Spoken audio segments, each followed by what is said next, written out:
Hello everyone, welcome back to the Gong Wong channel, where in today's video we are going to talk about faster rendering and also crashes prevention on Final Cut Pro.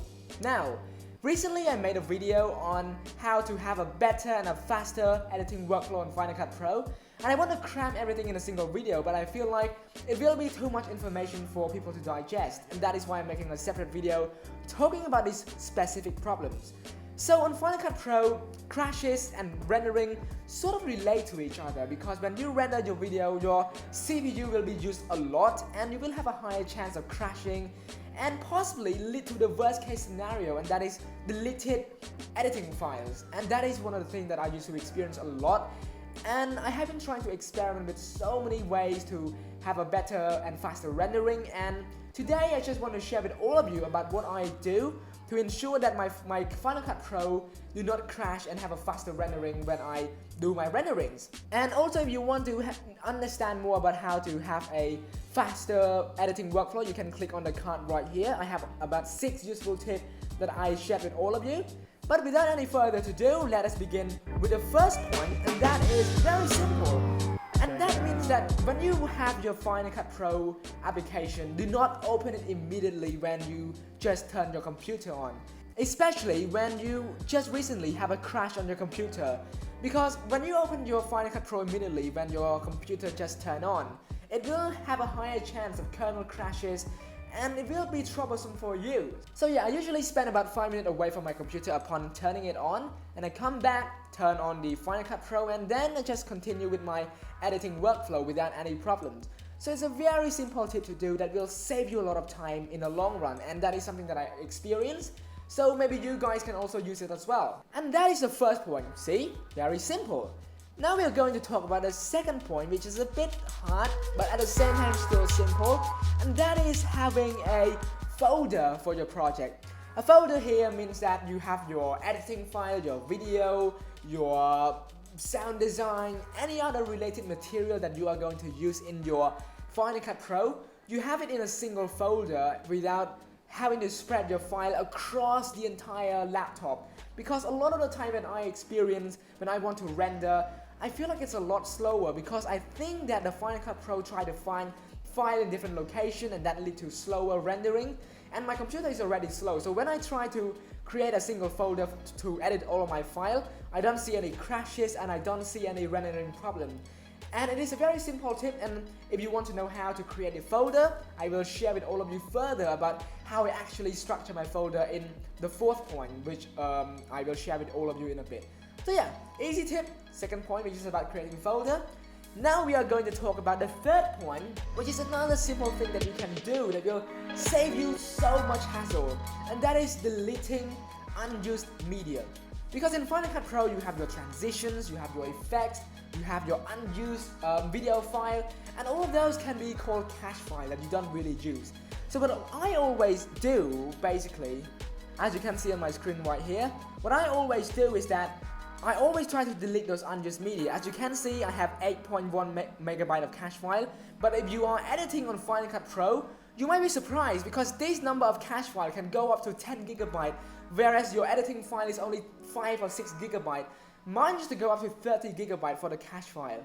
Literally, it destroyed all of my storage space in my laptop, and I don't even have space to edit my Final Cut Pro project.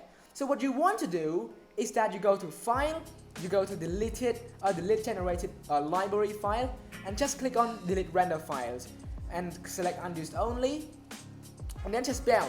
Your cache file should be gone, but because this is a very low cache file, so you don't see the effect. But for you guys who are editing on bigger project, you should see a huge and a massive difference on your Final Cut Pro cache or storage space being lower. So that is a very important tip that will save you your storage space, that will help ensure that you don't have any rendering problem or basically having CPU crashes on your Final Cut Pro. And that is the third point, very simple, right?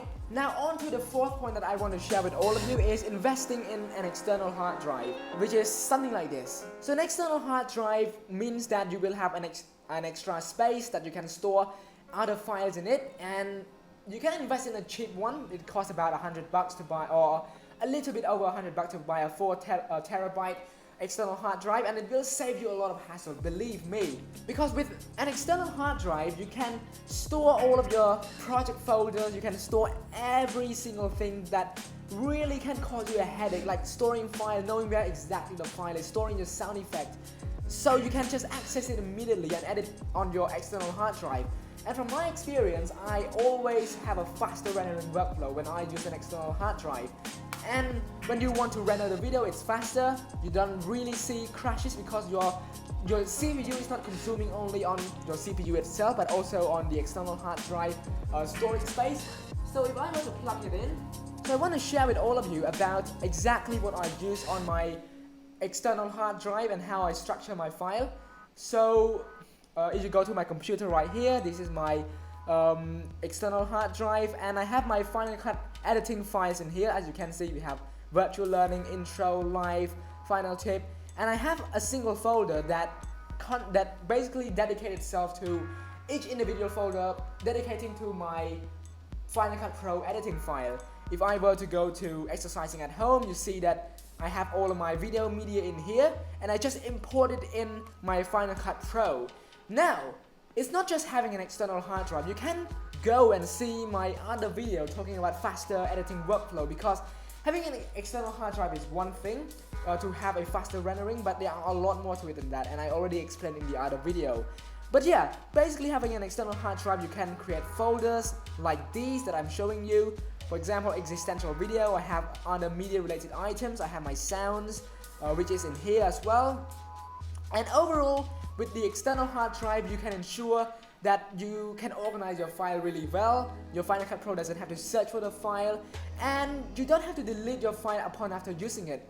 And it's going to be a really worthwhile investment if you want to have a better and a faster rendering and also crashes prevention on your Final Cut Pro workflow.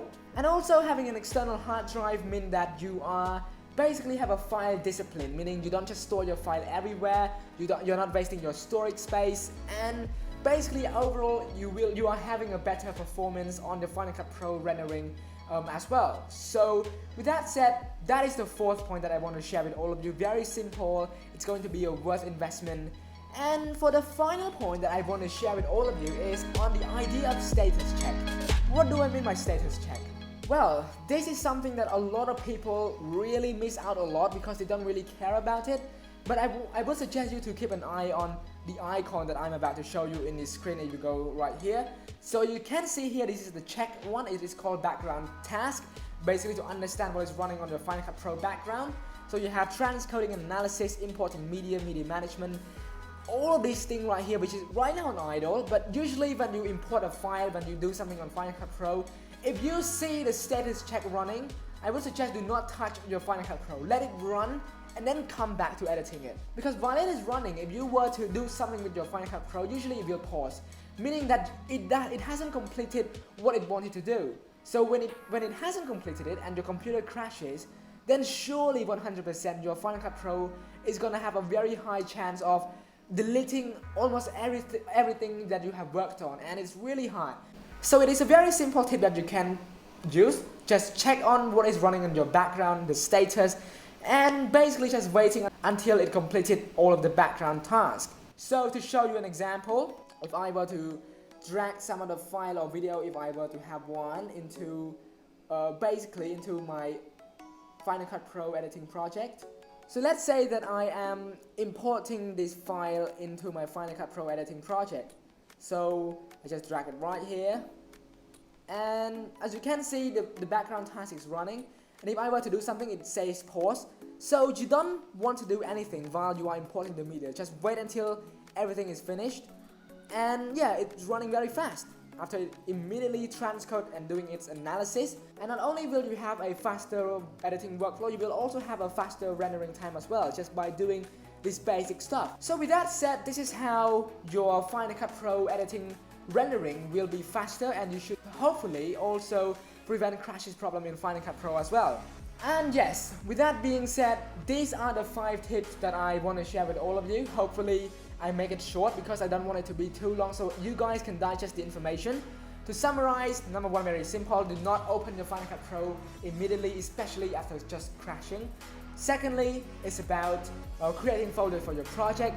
Thirdly, it's about deleting unrelated cache file. Fourth, having an external hard drive. And finally, doing status check or background task check. All of these points are very simple to do that will save you a lot of hassle in the long run. And yeah, hopefully you guys understand everything from this video, and hopefully you guys stop having crashes problem on your Final Cut Pro. If you do still have your Final Cut Pro problems, be sure to comment down below, and I will try to answer to every single comment in your video in your comment. With that being said, thank you guys for watching the video, and I will see you all in the next video. Goodbye.